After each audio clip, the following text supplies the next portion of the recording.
Well, the president announced the other day that U.S. troops would be coming home from Syria, but it doesn't seem like they are. That withdrawal has been paused. And now the National Security Advisor, John Bolton, says that actually they're not coming home.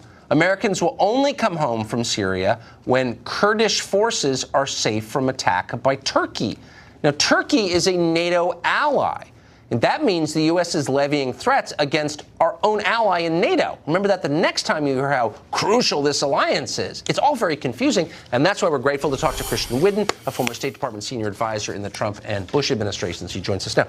So I'm not here to attack the Kurds, Christian, but I'm all of a sudden hearing that the well-being of Kurdish forces is more important than getting our troops home. When did this become a critical national security imperative? That's an excellent question, and I think Bolton may have actually been misquoted by the New York Times and the Washington Post. Hope so. If you look at what he says just that Turkey ought to consult with us before they do something in the areas where the Kurds are. But there is definitely a large, unseen force here in Washington that wants mission creep. They want to go from the actual mission, which is killing ISIS, something I think we were all on board with. Yes. President Trump sold to the American people and succeeded on, to protecting the Kurds, essentially to creating another Kurdistan de facto state in Syria, just like the one we helped to create in Iraq.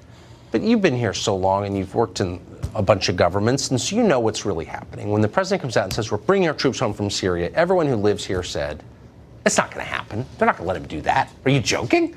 And so Bolton got out there and be like, well, actually, we're putting this on pause. It's according to script, actually. It's perfect.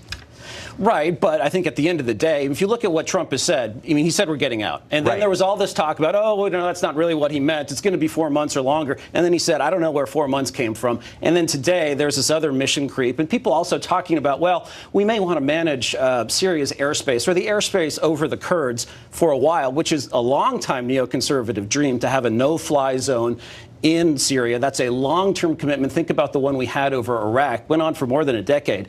But the president actually criticized those two reports in the New York Times and the Washington Post. I hope he sticks to his word. I hope we get out. That will be very popular with voters, staying in and changing the plan. Shouldn't someone, last question, go on TV at some point and explain to us why it's so important to protect the Kurds? I think most people, educated people even, have no idea who the Kurds are and why they should care. Why all of a sudden has Washington decided this is the most important thing we should do? It's this sort of new form of imperialism we have. If you go back and look to the original European imperialism in the Middle East, Sykes and Picot, a British and French bureaucrats who basically carved up the Middle East after World War I into these unstable political entities that made no sense. That is sort of what is going on in Washington. You're right. This idea that just because we fought in part with the Kurds, having never made them a specific promise that we owe them their own de facto state, which is the implication here. Yeah. It's nuts. Never been put to the president, never been put to Congress.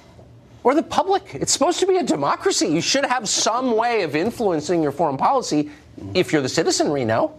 Yep. It's the palace eunuchs think they know better than the emperor. I love that. On that sad but accurate note, Christian Whiton, great to see you. Thanks, Tucker. Thank you.